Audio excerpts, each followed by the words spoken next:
여러분들과 함께 부흥의 시작이라는 제목으로 함께 말씀을 나누려고 합니다.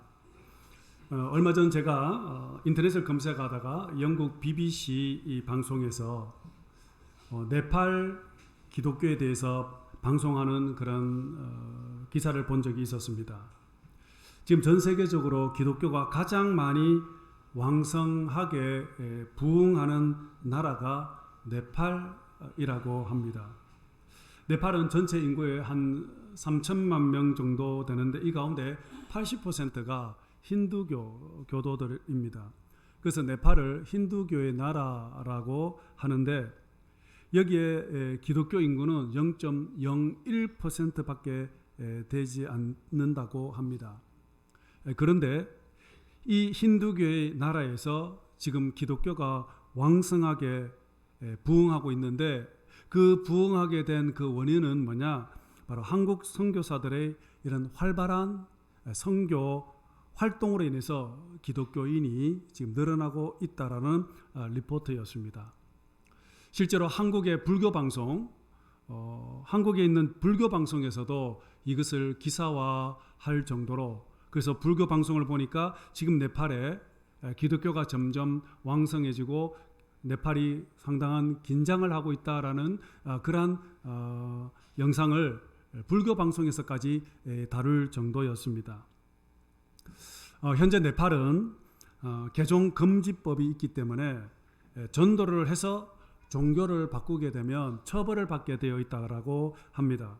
그래서 전도를 할 수가 없는데도 불구하고 지금 네팔이 계속해서 기독교가 부흥하게 된 것은 다름 아니라 네팔의 복음화를 위해서 목숨을 걸고 평생 선교에 헌신한 사역자들이 있었기 때문에 그 땅에 작은 불씨가 되어 부흥의 불길이 일어나게 된 것입니다.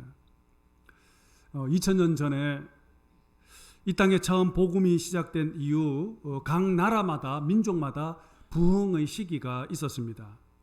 우리 민족도 140여 년 전에 처음 복음이 들어온 이후에 1907년 평양 대부흥을 시작으로 부흥의 불길이 조선을 덮기 시작했습니다. 8.15 해방과 그리고 6.25 한국전쟁을 거쳐서 1990년대에는 1000만 기독교인이라고 그렇게 우리가 기뻐한 적이 있었습니다. 어쩌면 이 자리에 앉아 계시는 분들 중에서도 모두 부흥의 세대들이라고 할 수 있을 것입니다. 저 역시도 영적 부흥이 일어나던 80년대에 저도 예수를 믿고 그리고 또한 그때 목회자로 헌신을 했습니다. 우리 대만도 현재 복음화율이 한 5% 정도 된다라고 합니다. 대만에 처음 복음이 들어오게 된 것은 1865년 5월 28일에 영국 장로회 소속의 의로 선교사였던 맥스웰 의사 선교사가 대만에 들어와서 복음을 전하게 되었고 그로부터 대만 선교의 문이 열리게 되었습니다. 그래서 우리 대만에는 이날을 가리켜서 대만 선교 기념일로 그렇게 기념하고 있습니다. 그 이후로부터 지금까지 한 150년 정도 동안에 대만 복음화를 위해서 많은 선교사들이 이 땅을 방문하여 복음을 전하고 교회를 세웠습니다. 그래서 1990년대에는 대만 교회가 2660개 정도 되었다라고 하는데 그리고 2015년도에는 10년 전에는 4226개의 교회로 성장했다라고 그렇게 보고가 있습니다. 그리고 그 이후로 또 10년이 지난 지금은 더 많은 교회가 지금 세워지고 지금 많은 사람들이 예수를 믿고 있습니다. 여러분, 이렇게 지금도 대만의 복음화를 위해서 헌신하는 많은 선교사들과 많은 사역자들, 이 땅을 위해서 눈물로 기도하는 많은 기도 사역자들의 그 결실을 맺어 지금 대만이 조금씩 영적으로 성장을 지금 하고 있는 것이었습니다. 아마 여러분들도 개인적으로 하나님을 뜨겁게 만나고 깊은 영적 체험을 하고 영적 부흥의 시기가 아마 있었을 것입니다. 한 개인도 영적 부흥의 시기가 있는가 하면 또한 교회도 부흥의 때가 있었고 또 각 나라와 민족에도 영적인 부흥할 때도 분명히 있었을 것입니다. 아마 우리 대북교회도 과거에 부흥하던 시절이 분명히 있었을 것입니다. 그런데 사람들은 이제 말을 합니다. 한국 교회는 부흥의 시절은 이제 지나갔다. 과거 부흥의 불길은 더 이상 오지 않을 것이다. 그리스도의 계절은 지나가고 이제 영적으로 추운 겨울 한파가 밀어 닥칠 것이다. 그렇게 말을 하는 사람들이 많이 있습니다. 물론 틀린 말은 아닐 것입니다. 하지만 저는 소망을 합니다. 지금은 분명 영적으로 추운 겨울을 맞이하고 있지만 그러나 겨울이 지나면 따스한 봄이 오고 여름이 찾아오듯이 지금은 영적으로 추운 겨울이라 할지라도 분명히 우리에게는 새로운 영적 봄이 분명히 찾아올 것으로 저는 믿습니다. 왜냐하면 하나님은 우리를 사랑하시기 때문입니다. 하나님은 교회를 사랑하시기 때문입니다. 하나님은 우리 민족을 사랑하시기 때문에 그래서 20세기에 하나님은 우리 민족을 들어서 부흥의 민족으로 부흥의 나라로 선교의 나라로 하나님께서 삼아 주셨듯이 계속해서 하나님은 그러한 사람들을 찾고 그러한 민족을 찾으시고 그러한 교회를 하나님은 찾으셔서 마지막 때에 하나님의 나라가 이 땅 가운데 임하는 그러한 교회가 민족이 올 수 있도록 하나님은 계속 기대를 하고 있는 것입니다. 그러므로 오늘 저와 여러분들이 다시 마음을 새롭게 하고 변화를 받아 하나님을 간절히 사모하고 오늘 성령의 바람이 오늘 우리의 교회 안에 일어난다면 우리 교회와 또한 우리 민족 위에 다시 저는 부흥의 불길이 일어나게 될 줄로 믿습니다. 그런 의미에서 이제 2024년을 우리가 새로운 마음으로 새롭게 시작하는 의미에서 부흥의 시작이라는 제목으로 오늘 여러분들과 함께 말씀을 나누려고 합니다. 오늘 아침 우리는 사도행전의 말씀을 읽었습니다. 사도행전을 가리켜서 성령행전 혹은 바울행전이라고 말을 하는데 또 하나의 별명이 있습니다. 그것은 기도행전입니다. 사도행전을 기도행전이라고 부르는 이유는 사도행전에 나타나는 모든 그런 성령의 역사는 바로 기도로부터 시작되어졌기 때문입니다. 그렇다면 여러분 사도행전은 여러분 어떻게 시작을 할까요?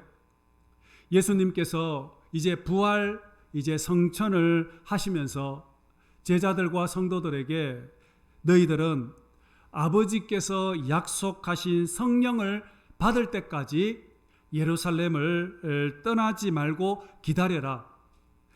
성령이 너희들에게 임하면 너희가 권능을 받고 예루살렘과 온 유대와 사마리아와 땅끝까지 이르러 내 증인이 되어라.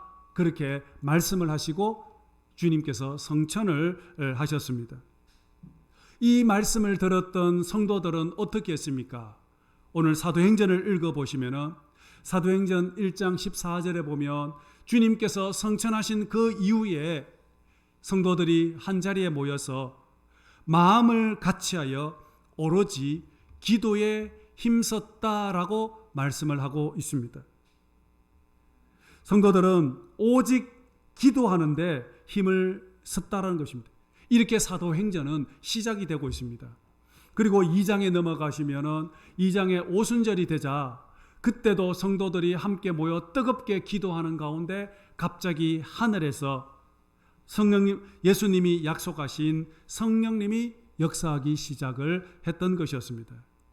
그렇게 성도들이 뜨겁게 기도하던 가운데에 성령이 역사했고 성령의 체험을 받았던 모든 성도들, 그들은 자리에서 일어나서 모두 변화를 받아 담대히 복음을 들고 담대하게 세상을 나가서 예수 그리스도의 복음을 전하기 시작을 했던 것이었습니다. 여러분, 그런 면에서 사도행전의 사람들은 한편으로 모두 기도하는 사람들이었다라고 말씀드릴 수 있을 것입니다. 기도하는 사람들에게 성령이 임하게 되었고 성령을 받은 사람들은 모두 다 성령의 능력을 입게 되었고 성령의 능력을 간직한 성도들은 모두 다 자리에서 일어나 담대하게 복음을 전하게 되었습니다. 여러분, 이것이 바로 사도행전의 이야기, 사도행전의 중심 메시지입니다. 오늘 아침에 우리가 읽었던 이 본문은 이제 초대교회 성도들의 기도하는 그러한 모습을 지금 기록을 하고 있습니다. 특별히 오늘 본문을 보면 사도들과 성도들이 복음을 전하다가 그들이 박해와 고난을 받게 됩니다. 하지만 성도들은 그 박해에도 불구하고 조금도 굴하지 않았습니다. 그리고 더욱더 담대하게 하나님의 말씀을 선포하게 해달라고 그들은 지금 기도를 하고 있는 중입니다. 자, 오늘 본문 23절, 24절 말씀 우리 함께 말씀 보도록 하겠습니다. 시작. 사도들이 노임에 그 동료에게 가서 제사장들과 장로들의 말을 다 알리니 그들이 듣고 한 마음으로 하나님께 소리를 높여 이르되 대주제여 천지와 바다와 그 가운데 만물을 지은 이시요. 아멘. 자, 오늘 본문은 사도들이 노임에라고 그렇게 오늘 본문이 시작을 하고 있습니다. 여기서 놓였다라는 이 말은 감옥에서 나왔다라는 그런 뜻입니다. 오늘 본문을 이해하기 위해서는 우리가 3장을 이해를 해야 됩니다. 사도행전 3장의 사건과 연결되는데 3장의 내용은 뭐냐면은 베드로와 요한이 이제 성전에 기도하러 가다가 성전 미문에 앉아 구걸하던 안전뱅이를 치유하는, 고쳐주는 그런 기적을 일으키게 됩니다. 그래서 이 기적으로 인하여 예루살렘의 빅 뉴스가 이슈가 되었던 것입니다. 그래서 예루살렘에 있는 많은 사람들이 베드로와 요한에게 찾아와서 그래서 베드로와 요한에게 복음을 듣게 됩니다. 제자들은 담대하게 예수 그리스도의 복음을 전하게 됩니다. 그래서 이 복음을 들었던, 설교를 들었던 예루살렘의 많은 시민들이 사도행전 이제 4장 4절에 가보시면은 그때 베드로의 설교를 들었던 사람들 중에 예수님을 믿는 역사가 일어나기 시작했는데 그때 남자만 5,000명이나 되었다라고 말하고 있습니다. 남자만 5,000명이었다면 여자와 아이들까지 합치면 10,000명이 넘는 그런 일이 일어났다는 것입니다. 한마디로 지금 예루살렘에 영적 부흥이 지금 일어나기 시작을 했다는 것입니다. 이 모습을 지켜본 대제사장들과 종교 지도자들은 안전뱅이를 고쳐준 이 일로 말미암아 베드로와 요한을 체포하여서 감옥에 가두게 됩니다. 그리고는 다시는 예수의 이름을 입 밖에도 꺼내지 말라라고 그렇게 겁박을 합니다. 사실 당시 종교 지도자들은 하늘을 날아다니는 새도 떨어뜨릴 만큼 막강한 권세와 능력을 가지고 있는 자들이었습니다. 실제로 예수님도 바로 이러한 대제사장들과 종교 지도자들에 의해서 십자가에 못 박혀 죽게 된 것 아니겠습니까? 이 지금 종교 지도자들은 이 두 사도들을 잡아다가 감옥에 투옥시키며 다시는 예수의 옛자도 꺼내지 말라. 만일 그 이름을 꺼내면 너희들은 목숨을 부지하기 어려울 것이다. 아마 그렇게 많은 겁을 주었을 것입니다. 그러나 여러분, 이 사도들은 이들의 겁박에 결코 두려워하지 않았습니다. 4장을 계속해서 읽어보시면 이 사도들은 오히려 더욱더 담대하게 복음을 전합니다. 우리가 보고, 우리가 듣고, 우리가 알고 있는 그 예수 그리스도를 결코 말하지 않을 수가 없다. 우리는 보고 들은 대로 전할 수밖에 없다. 전할 것이다 라고 선포를 하게 됩니다. 그래서 두 사도들의 이 담대함에 기가 눌렀는지 종교 지도자들은 두 사도를 풀어주게 됩니다. 오늘 본문이 바로 그 내용을 하고 있는 겁니다.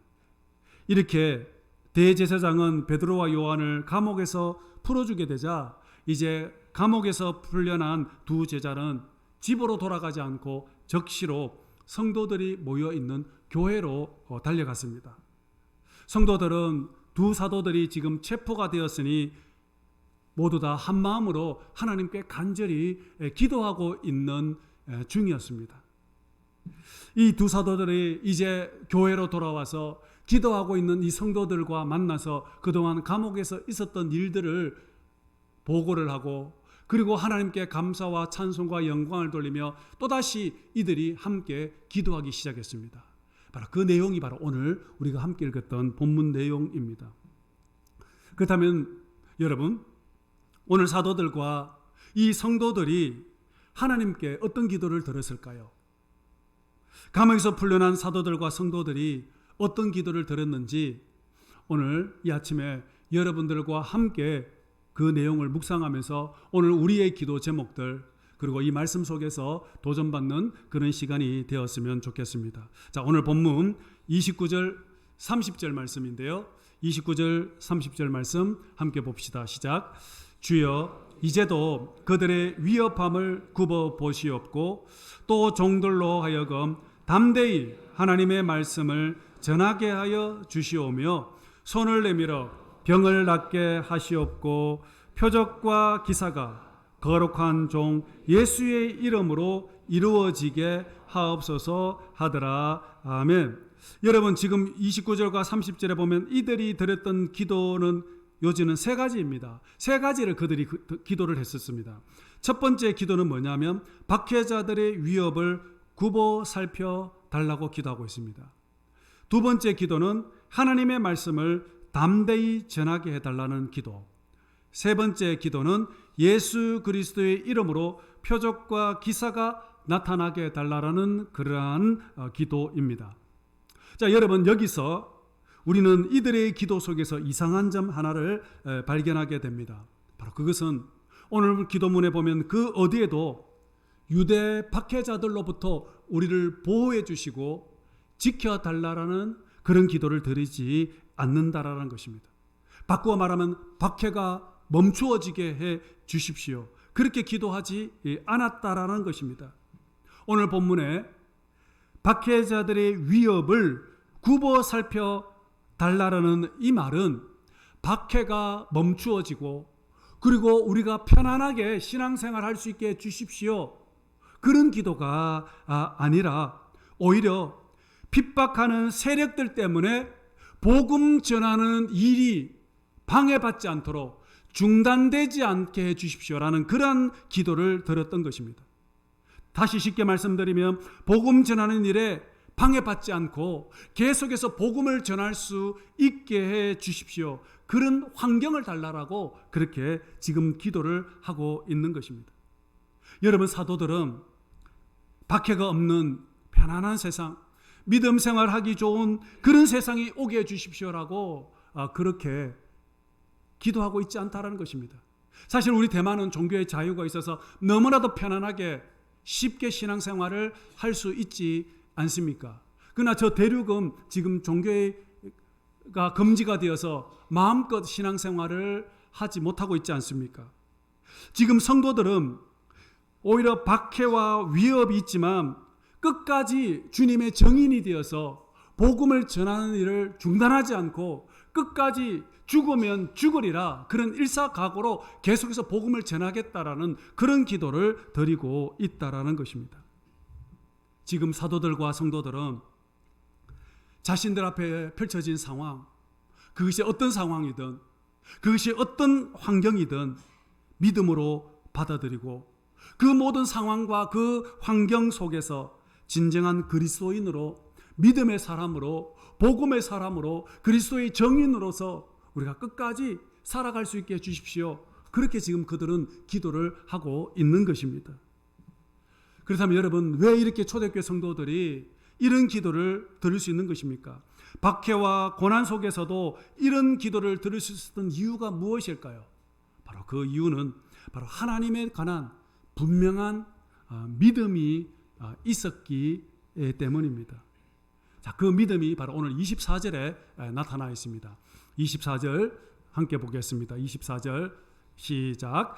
그들이 듣고 한 마음으로 하나님께 소리를 높여 이르되 대주제여 천지와 바다와 그 가운데 만물을 지은 이시요. 아멘. 여러분, 지금 이들은 하나님을 어떻게 고백을 하고 있습니까? 하나님을 대주제여라고 그렇게 부르고 있습니다. 여러분, 여기서 대주제라는 이 단어는 뭐냐면 절대 통치자라는 그러한 뜻입니다. 하나님은 절대 통치자이십니다. 그런 고백입니다. 여러분, 얼마나 놀라운 믿음이요 선포입니까? 당시 사람들은, 당시 눈에 보이는 이 세상은 로마 황제의 소유요, 또 로마 황제와 야합한 종교 지도자들의 것처럼 그렇게 보였던 것입니다. 그래서 황제의 말에 순종하고 황제와 종교 지도자의 말에 순종하면서 살아가야만이 그들은 잘 먹고 잘 살 수 있다라고 그렇게 생각을 했던 것입니다. 그래서 늘 황제의 눈치를 보고 그들의 말에 귀를 기울이며 살아갔던 것입니다. 그런데 오늘 사도들과 성도들은 어떻게 했습니까? 사도들과 성도들은 로마 황제나 종교 지도자들은 결코 이 세상을 소유자나 절대 통치자라고 생각하지 않았다라는 것입니다. 오히려 이 세상을 다스리시고 이 세상을 주관하시고 통치하시는 대주제가 있다라고 그들은 믿었던 것입니다. 그 대주제가 누구십니까? 바로 여호와 하나님이었던 것이었습니다. 여러분, 왜 성도들은 오직 여호와 하나님을만이 이 세상을 다스리고 통치하시고 주관하시는 분으로 그렇게 믿고 고백을 했던 것입니까? 바로 그 이유는 바로 그들의 고백 속에서 계속해서 발견할 수 있습니다. 그들은 어떻게 고백을 했습니까? 오늘 본문 24절 다시 보시면은 중간에 대주제여 천지와 바다와 그 가운데 만물을 지은 이시요라고 했습니다. 무슨 말입니까? 다시 말하면 하나님은 온 우주를 창조하시고 이 세상을 다스리시고 주관하시는 분이심을 그들은 믿고 지금 고백을 하고 있는 것입니다. 하나님은 창조주 하나님일 뿐만 아니라 나의 인생, 내 생명까지도 하나님은 주관하시고 다스리시고 인도해 주시는 분이심을 그들은 믿었던 것이었습니다. 그러므로 그들은 이 믿음 때문에 오늘 내 삶에 일어나고 있는 그 어떠한 일들 때문에 결코 낙심하거나 결코 실망하거나 두려워하거나 당황하지 않았던 것입니다. 천지의 주제 되시는 그 하나님께서 오늘 내 인생을 책임져 주실 것을 믿기 때문에 오늘도 하나님은 나는 하나님께 모든 것을 맡기고 그분의 말씀에 기억하며 그 말씀에 순종하면서 주님이 내게 주신 그 사명을 끝까지 감당하겠다라는 그러한 고백이었던 것이었습니다. 제가 예수님을 처음 믿게 된 것은 중학교 3학년 때였습니다. 그때 당시 저희 부모님은 아직 예수를 믿지 않는 그런 당시 제가 처음 이제 교회를 가고 예수를 믿게 되었습니다. 그래서 저는 그때 은혜를 받고 그리고 저는 주의 종이 되겠다라고 서약을 하고 그리고 신학교에 가기로 결심했습니다. 그런데 그때 부모님이 크게 막 반대를 했습니다. 하지만 저는 신학교에 시험을 치고 그리고 합격 통지서를 받고 그리고 부모님께 말씀을 드렸지만 부모님은 전혀 개의치 않았습니다. 네 마음대로 해라. 사실 신학교 들어가려면 등록금이 있어야 되는데 사실 등록금을 마련하는 것이 저에게 가장 큰 어려움이었습니다. 합격 통지서를 받고 등록하는 날까지 등록하지 못하면 입학이 취소가 되는데 저는 계속 눈물로 기도하면서 하나님 어떻게 하면 좋겠습니까? 하나님 저는 돈이 없습니다. 어떻게 할까요? 그렇게 기도하는 가운데 이제 등록 마감날이 되었습니다. 오늘 등록하지 못하면 이제 합격이 취소가 되는데 등록 마감날 놀랍게 또 아버지가 출근을 하시면서 이렇게 묻는 겁니다. 야, 너 등록금 마감날이 언제냐? 오늘입니다. 그러면 오늘 3시까지 무슨 은행으로 오라고 이야기를 하는 것입니다. 그래서 저는 3시쯤에서 은행으로 갔더니 아버지께서 등록금을 제 손에 쥐어주면서 등록을 하라고 하시는 것이었습니다. 그러시면서 이제 내가 너에게 해줄 수 있는 것은 아무것도 없다. 앞으로 너가 알아서 공부해라. 나는 이제 더 이상 너를 도와주지 못한다. 그렇게 저는 등록 마감날 마지막 시간에 저는 그렇게 등록을 하고 신학교에 입학하게 되었습니다. 입학식 날 저는 참 눈물이 많이 흘렀습니다. 그래서 그렇게 입학식 날 눈물로 기도했습니다. 하나님, 부모님도 반대하는 신학교에 이렇게 들어왔습니다. 저를 주의 종으로 삼으시기 위해서 저를 선지동산으로 이렇게 불러주셨는데 저를 당신의 종으로 삼으시려면 저에게 공부할 수 있는 기회를 주시고 그렇지 않다면 부모님이 원하시는 대로 세상에 돈을 벌러 가게 해 주십시오라고 그렇게 기도를 했습니다. 그렇게 눈물로 입학식 날 기도로 드렸던 그 기도, 참 놀랍게도 하나님은 그 기도를 잊지 않으시고 하나님의 신학교 공부하는 기간 내내 저는 한 번도 등록금 때문에 휴학을 해본 적이 없었습니다. 정말 하나님은 신비한 방법으로 제 등록금을 책임져 주시고 해결해 주시는데 어떤 날은 성도님들이 책값을 하라고 10,000원씩 20,000원씩 그렇게 쥐어 주시는데 그 돈을 모으니까 그 학기 등록금이 딱 정확한 등록금이었던 것입니다. 또 하나님은 실수로 장학금을 받게 하기도 하시고 이 모양 저 모양으로 하나님은 저를 공부하는데 조금도 걱정하지 않도록 네가 걱정하고 염려하는 것 전혀 하나님께서는 개의치 않으시고 나에게 꼭 필요한 것들을 채워주시고 해주셨습니다. 저는 1학년 1학기 때 여름 아르바이트를 했습니다. 알바를 했는데 무슨 알바를 했느냐면 책을 팔았습니다. 책 판매, 기독교 서적 판매하는 거. 그 여름에 땀 뻘뻘 흘리면서 했는데 버스를 타고 때로는 택시를 타고 또 때로는 더우니까 뭐 아이스크림도 먹고 뭐 이렇게 하다 보니까 마지막에 그래서 그해 여름에는 교회 봉사도 하지 않았습니다. 교회 봉사도 하지 않았는데 딱 정산을 해보니까 적자였습니다. 받았던 월급보다 나갔던 돈이 더 많았던 것입니다. 그런데 놀랍게도 그해 어느 성도님이 등록금 하라고 장학금을 지어주시는 겁니다. 그때 저는 크게 회개하고 눈물 흘렸습니다. 내가 돈을 벌려고 등록금을 마련하려고 교회 일도 하지 않고 그렇게 여름 내내 땀을 흘리며 수고했더니 결국에는 적자가 되었고 생각지도 않았던 성도님을 통해서 등록금을 하나님께서 주시는 그런 놀라운 역사. 하나님은 이렇게 신비한 방법으로 저의 기도를 응답해 주시고 지금까지 오늘까지 여기까지 하나님께서 인도해 주셨던 것입니다. 오늘 여러분의 삶에도 이러한 놀라운 하나님의 신비한 역사, 하나님의 은혜를 체험하고 싶지 않습니까? 오늘 본문에 보시면 우리 성도들이 하나님을 향하여 간절히 소리 높여 합심하여 기도했을 때에 하나님께서 그 기도에 어떻게 응답을 하셨을까요? 바로 오늘 본문 31절이 바로 하나님의 기도 응답에 대한 내용입니다. 31절 말씀 보도록 하겠습니다. 31절 시작.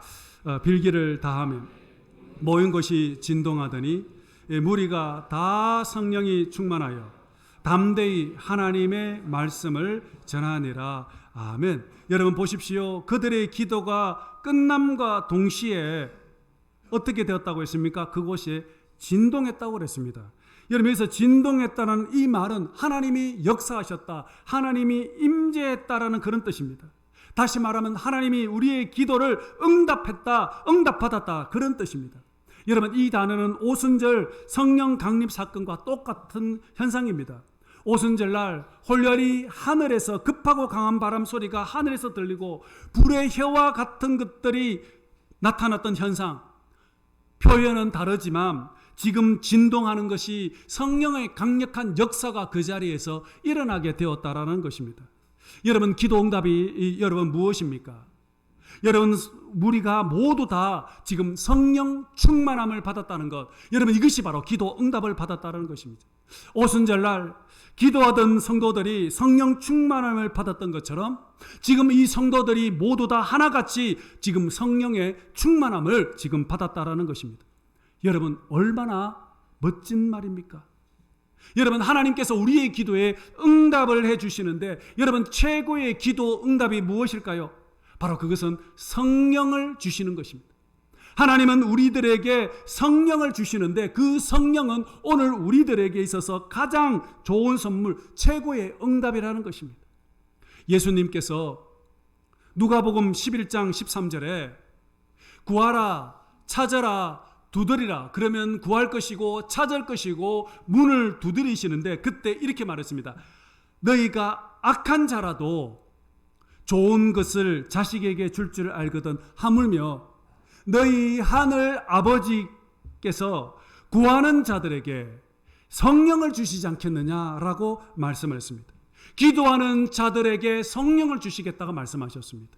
그런데 여러분, 같은 본문, 똑같은 내용을 마태복음에서는 구하는 자에게 좋은 것을 주시겠다라고 했던 그 구절이 누가복음에서는 성령을 주시겠다라고 말씀을 하셨습니다. 무슨 뜻입니까?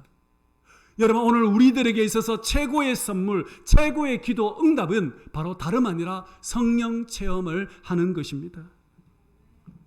왜냐하면 성령은 바로 하나님 자신이기 때문입니다. 여러분, 기도하는 자들에게 하나님 내 자신을 너에게 주겠다, 어쩌면 목숨 이상까지 주겠다라는 것입니다. 여러분, 성부 하나님은 우리를 사랑하시되 끝까지 사랑하셔서 성자 하나님 예수 그리스도를 이 땅에 보내셔서 우리를 위해서 십자가에서 죽게 하셨지 않습니까? 아들을 십자가에 죽으신 성부 하나님의 그 사랑은 기도하는 자들에게는 성령 하나님을 너에게 주시겠다라고 말씀하셨던 것입니다. 이렇게 성령님은 바로 하나님의 전부라는 것입니다. 여러분, 우리 모두는 다 능력을 받고 싶지 않습니까? 능력을 갖고 싶지 않습니까? 힘을 가지고 싶지 않습니까? 그렇다면 여러분, 최고의 능력, 최고의 힘이 무엇일까요? 여러분, 재력일까요? 재력이 최고의 힘일까요? 지력이 최고의 힘일까요? 권력이 최고의 힘이 될까요? 체력? 여러분, 결코 우리가 꿈꾸는 그 힘, 우리가 생각하는 최고의 파워는 아니라는 것입니다. 여러분, 최고의 능력이 무엇입니까? 바로 그것은 성령의 능력입니다. 하나님께서 우리에게 이런 능력을 주시기를 기뻐하신 것입니다. 오늘 성령의 충만함을 받았던 성도들, 성령의 힘으로, 성령의 능력으로 이 무서운 세상, 어지러운 세상, 혼란한 세상에 그럼에도 불구하고 그들은 두려워하지 않았습니다. 절망하지 않았습니다. 낙심하지 않았습니다. 무엇을 먹을까, 무엇을 입을까 염려하지도 않았습니다. 오직 성령의 충만함을 입고 그의 나라와 그의 의를 구하며 하나님의 영광을 위해서 그들은 살았던 것입니다. 그때 하나님께서는 그들의 인생을 모두 책임져 주시고 조금 더 부족함이 없도록 하나님께서는 모든 것이 해결해 주시고 응답해 주셨던 것이었습니다. 오늘 성령 충만함을 받았던 이 성도들을, 그들은 담대하게 하나님의 복음을 전했습니다. 그들은 복음 전하는 것을 두려워하지 않았습니다. 죽음이 결코 그들은 두렵지가 않았던 것입니다. 오히려 하나님이 가장 기뻐하는 일, 복음 전하는 일, 생명을 살리는 일, 영혼 구원하는 일에 그들은 온 힘을 기울였습니다. 그때 하나님께서는 그들의 인생을 모두 책임져 주시고 그들로 통해서 온 열방까지 2000년이 지난 오늘까지 그 복음이 오늘 우리들에게 임하게 되었던 것입니다. 저는 예배 드리시는 여러분 모두 다 성령의 능력으로, 성령의 힘으로 이 세상을 살아갈 수 있기를 주님 이름으로 축복합니다. 저는 우리 타이베이 한국교회가 2024년은 영적 부흥의 도약의 해가 되기를 원합니다. 저와 여러분들의 삶이 영적으로 새롭게 부흥하고 영적으로 비상하는 그러한 부흥의 그러한 원년이 되기를 원합니다. 오늘은 사순절 첫 번째 주일입니다. 그러면서 동시에 세계 선교 주일입니다. 우리를 위해서 고난당하신 주님의 죽음을 기억하고 묵상하는 절기입니다. 그러면서 동시에 복음을 땅끝까지 전하라는 그 주님의 명령을 묵상하는 주일이기도 합니다. 여러분, 주님께서 고난당하신 이유가 무엇입니까? 주님께서 십자가에서 피를 흘리신 이유가 무엇입니까? 바로 그것은 복음 때문에 잃어버린 영혼들을 다시 살리기 위한 것 아니겠습니까? 이제 우리 교회가 마지막 세대에 땅끝까지 복음을 전하는 데 힘쓰는 그러한 교회가 되기를 원합니다. 잃어버린 영혼을 주님께로 인도하는 데 힘을 쓰는 교회가 우리 타이페이 한국교회가 되기를 원합니다. 그래서 구원의 복음이 우리 교회로부터 시작되어 오늘은 대만 땅에, 그리고 내일은 조국 한반도와 동북아시아와 동남아시아, 서남아시아와 중앙아시아와 그리고 5대양 6대주 아프리카, 유럽 대륙까지, 예루살렘에 이르기까지 주님의 복음이 오늘 우리 타이페이 한국교회로부터 복음이 흘러가서 하나님의 나라가 이 땅 가운데 임하는 그런 놀라운 역사가 일어날 수 있기를 축복합니다. 오늘 저와 여러분 모두 다 하나님의 나라와 영광을 위해서 살아갈 때 하나님께서 저와 여러분들이 걱정하는 그 모든 염려하는 것들이 다 해결되고 응답받는 그러한 은혜가 있기를 주님의 이름으로 축복합니다.